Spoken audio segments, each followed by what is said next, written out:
we don't have politicians. Not all of us.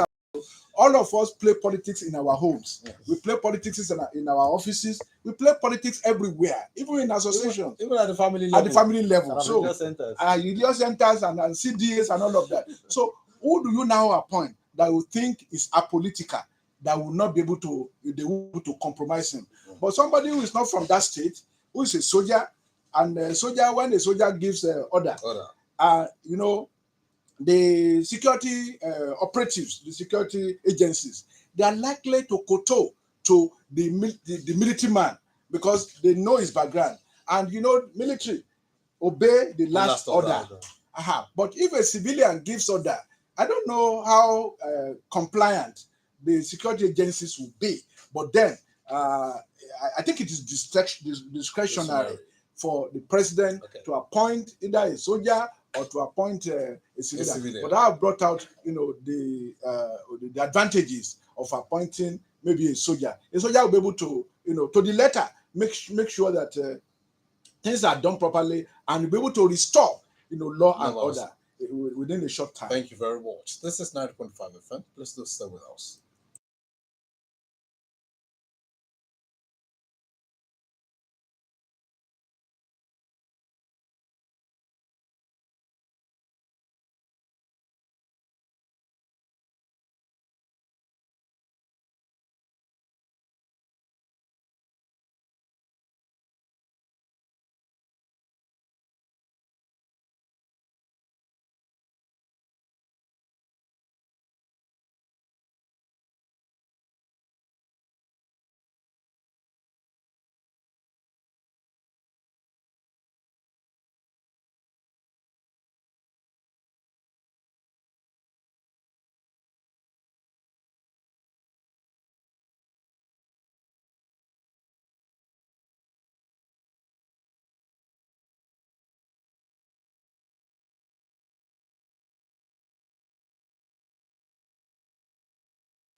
To 90.5 FM OGBC, and we have been talking about state of emergency, and you've been hearing the voice of Mr. Ayodele Akinsola, retired Deputy Editor-in-Chief, News Agency of Nigeria. Now, going by President Bola Tinubu, who declared the state of emergency in Rivers State, citing political instability and invoking Section 305 of the Nigerian Constitution.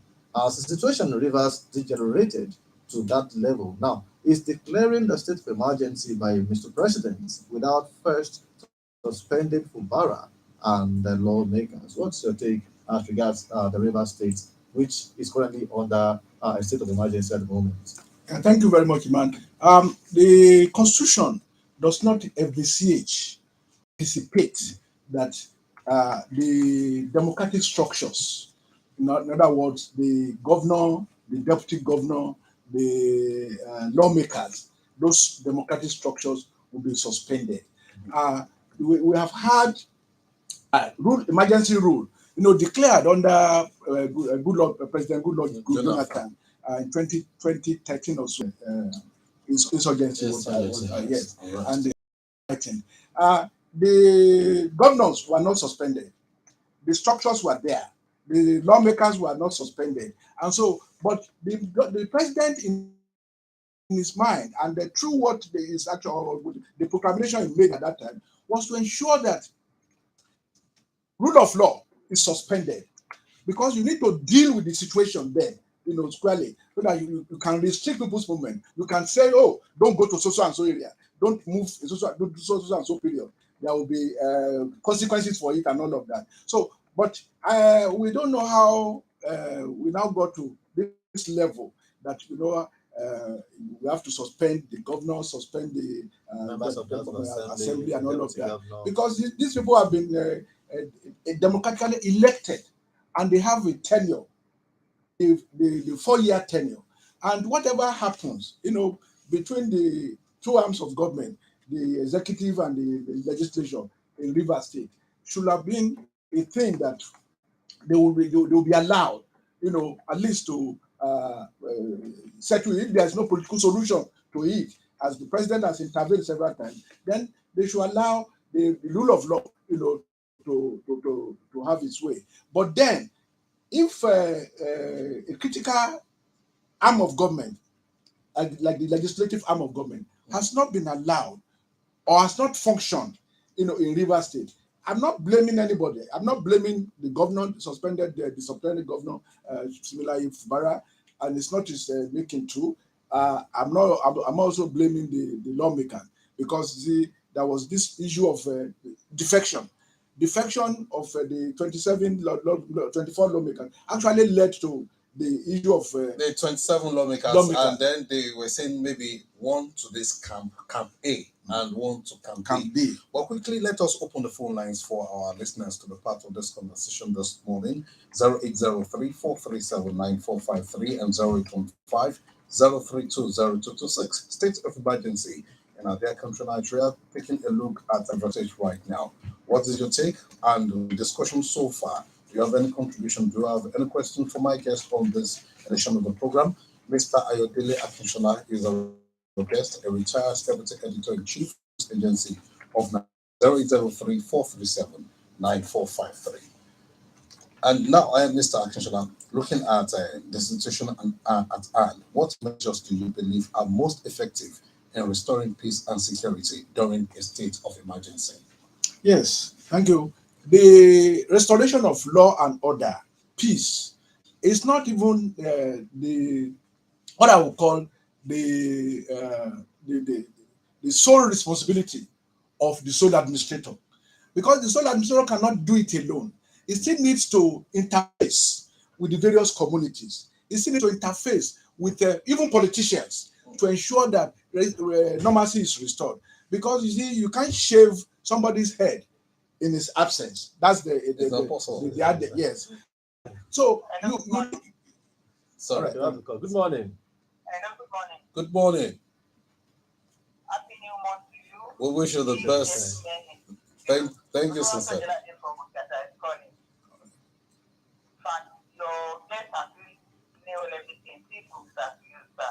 Thank you, ma'am. Talking about what is happening in Rivers, I love what our president did by intervening because things are really getting haywire. Things, the administration.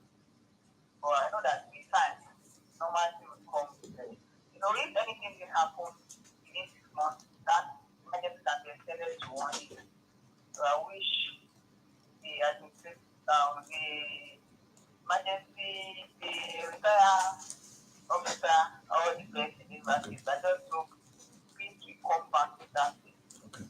So have a nice day. Thank you very much for joining us.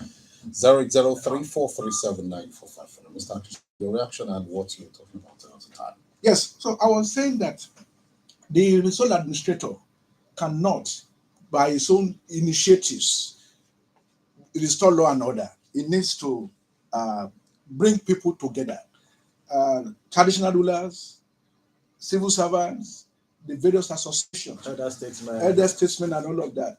So when they have intersection of ideas and all of that, and they prefer solutions, and then they are the ones that will meet with the warring factions, that is the lawmakers and then the governor.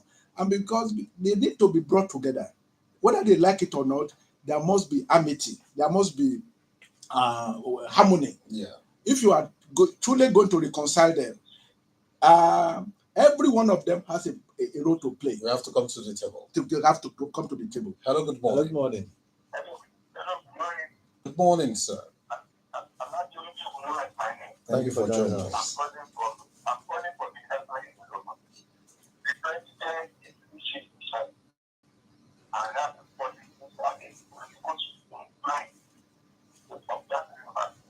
And to make the agreement, that make any solution.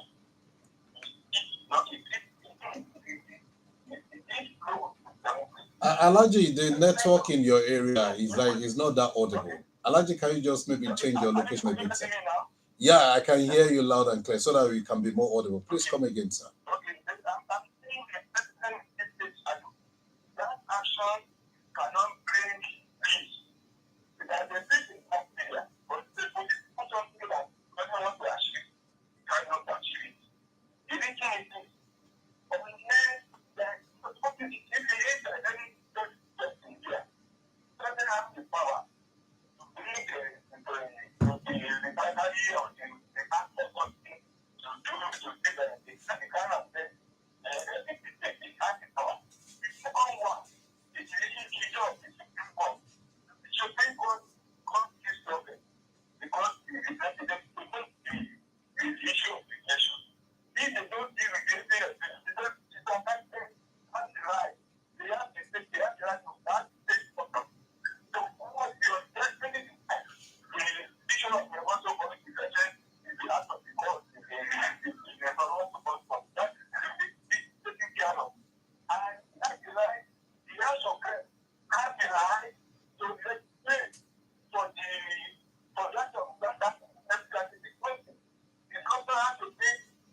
Thank you very much. We appreciate it. Contribution, allow me to. Mr. Shah. Yeah. So, quite well, in line with what my brother is just said, I believe strongly that we may all be, guessing or trying to speculate that the president has an agenda, in declaring state of emergency. It's all about politics when you talk in the realm of politics. But we are looking we are talking in the realm of law, the constitution, what empowers who, and has the president, gone outside the constitution, the conference of to declare state of emergency? No. And like I said, it is within his constitutional powers and purview to declare state of emergency because the president did not act alone. There was a Security Council meeting that preceded the declaration of that meeting, attended by the National Security Advisor, Madam Babalola, the service chiefs. The service chiefs were there. The Attorney General of the Federation, the President of the Senate, yes, the legislative arm of government was represented. And so you cannot say that all of these people would think and what they have done is to violate the constitution of the land. No, I believe that what led to this, what really triggered it, is the explosion of one of the pipelines, and so this is a threat, to national security. Hello, good morning. Hello, good morning. Thank you for joining us. Yes, I think we have Babalola there and Emmanuel. Temitope, Emmanuel, yes, sir. I am Senator from Shana. Good morning to Mr. Ayodele Akinsola. Good morning, sir. I am Senator once again. So, as far as I'm concerned, the issue of emergency, the questions to ask or to answer was that a need for emergency to be declared in River State? If there was need for emergency to be declared, then the president has acted rightly. The second question is, who are the warring factions in River State? The government was involved, the state party, the legislature was involved, and so can you declare a state of emergency and yet leave the warring parties to be in power? Would the declaration of emergency be meaningful when the warring parties are also in place? We are saying that the elected people in a democracy, they should not be suspended. If they were elected and they had run the place properly, would there have been need for emergency? If the people elected them, if they had served them properly, would there have been need for emergency? If there was need for emergency, then the warring parties cannot be left to hold sway or to still be in power. Therefore, when there was need for emergency, the warring parties needed to be suspended. I think the difference is between whether they were suspended or they were Sacked. I'm not sure they were sacked. No. So they were suspended to allow emergency rule to take place. If there was need for emergency, then there would need for the warring factions to be suspended. So I think, I don't know, maybe I'm thinking, maybe, I don't know what we are talking about, we're saying the constitution does not do that. And many people have said that even the constitution itself does not, even, it's not made clear on such areas. So I don't think there's anything wrong in declaring emergency, and there's nothing wrong in suspending the governor and the legislature. Thank you very much. That's my take. But let us hope that the interested parties will come quickly to terms. And then appointing, whether you appoint somebody from that state or elsewhere, it's not even relevant. You appoint somebody who think can carry out emergency administration in that place. I am super open for Michelle. Thank you very much for your contribution. Thank you. Happy New Month. I wish you the very best, sir. Thank you sincerely for joining us. Now, Mr. Akinsola, gradually as we're wrapping up the conversation this morning, how do you think we can restore peace when there is state of emergency? Maybe we'll do that after Emmanuel takes this call. Good morning, sir. Evangelist Alamido is my name. Babalola will here in Abeokuta. Welcome to the program. In my own view, all the actions the president has taken is proper because he nominated or has picked a civilian who had never been in any of the forces. They will still say he has taken, that person must be inclined to either, because politics is in our blood. Politics. Just somebody has just said there that even in our different houses, we play politics. With our children, we play politics. So the president has taken appropriate action at appropriate time. And I pray that the Almighty God will lead us through this wilderness of problem all over the world in Jesus' name. Good morning. Thank you. God bless me and those who say it. Amen. Now, so back to your question that how do we restore Normalcy. Yes, in an emergency rule. Like I said earlier, you cannot. There are stakeholders in rivers, the traditional rulers, the politicians, the various associations, even the labor unions. All of them, they will have to be brought together, for a meeting, with the administrator. And some of these meetings may not be held during the day. It might be something that they have to do, behind the camera, behind the coverage, Behind closed door. Yeah, behind closed door, so that they can always forge, unity and restore order. Because like that caller said, the warring factions, why are they fighting?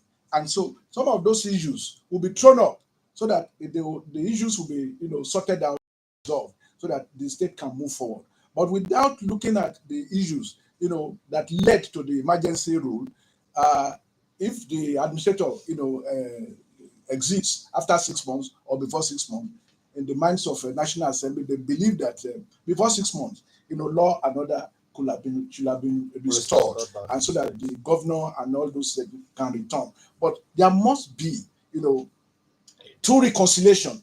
In fact, somebody suggested that Mr. President should set up a truth and reconciliation committee, to work in River State and bring all these warring factions together. You see, the lawmakers, one of the warring factions, they overreacted, and then they tried to box the governor to a corner. The governor too overreacted in some aspect, while this issue. You overlooked them. Yeah, Some people are actually being supported from behind the scene. Yeah. And names not mentioned as well. Mentioned as well. So these are issues, and we cannot, gloss over those issues, and they must be brought to the table so that for reconciliation. I wish we could continue with this conversation, but time is not our friend on the show this lovely morning, because we have to accommodate some other programs on one flight this lovely morning. Thank you sincerely for being our guest, Mr. Ayodele Akinsola, a retired Deputy Editor-in-Chief, News Agency of Nigeria. Thank you for your time on the program. Thank you very much for having me. Thank you. And also, want to say a very big thank you to our editors in the Bisola Oludotun and Binkwe Wahab. Our studio manager this morning has been Samuel Odunleye. Also, many thanks to the woman behind the ICT for Lake Shueton. This is a production of Yemisi Shodipo. My name is Temitope Babalola. Please do have a beautiful morning. We love and appreciate you. And I am Emmanuel Adebanjo. Please have a nice Tuesday. The next program shall be coming up shortly. Stay with us.